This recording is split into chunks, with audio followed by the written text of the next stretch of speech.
صباح الخير إن كان صباحا، ومساء الخير إن كان مساء. تحياتي لكم جميعا أينما كنتم.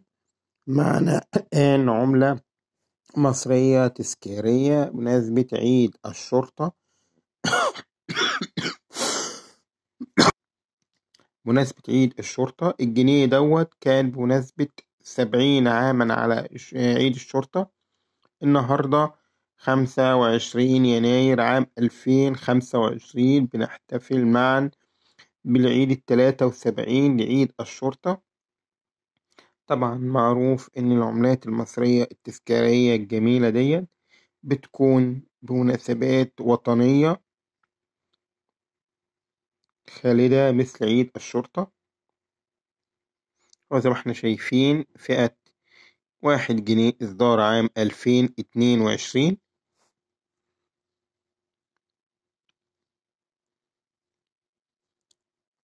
من المفارقات اللذيذة إن الجنيه دوت جالي امبارح الخميس.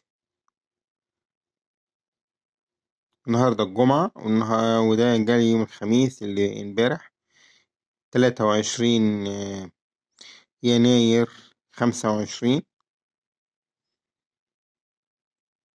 طبعا العملات دي متداولة، لكن هي هتيجي بعد فترة تصبح عملات تذكارية ليها سعر، فأنت بتحتفظ بيها معاك لفترة طويلة عشان خاطر يبقى ليها سعر، أو بتحتفظ بيها في ألبوم عملاتك، أو بتتبادلها مع عملات تذكارية من أصدقائك في الدول العربية أو الأجنبية.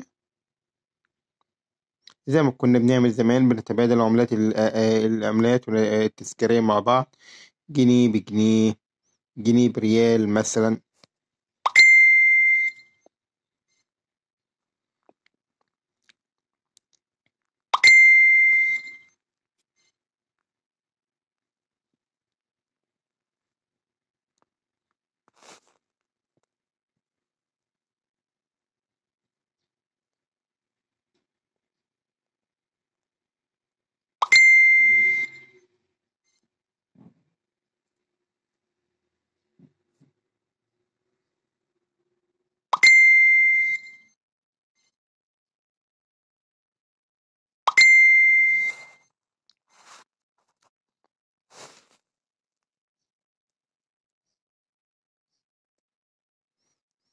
أرجو أن حضراتكم تشتركوا في القناة وتفعلوا زر الجرس حتى يصلكم كل جديد.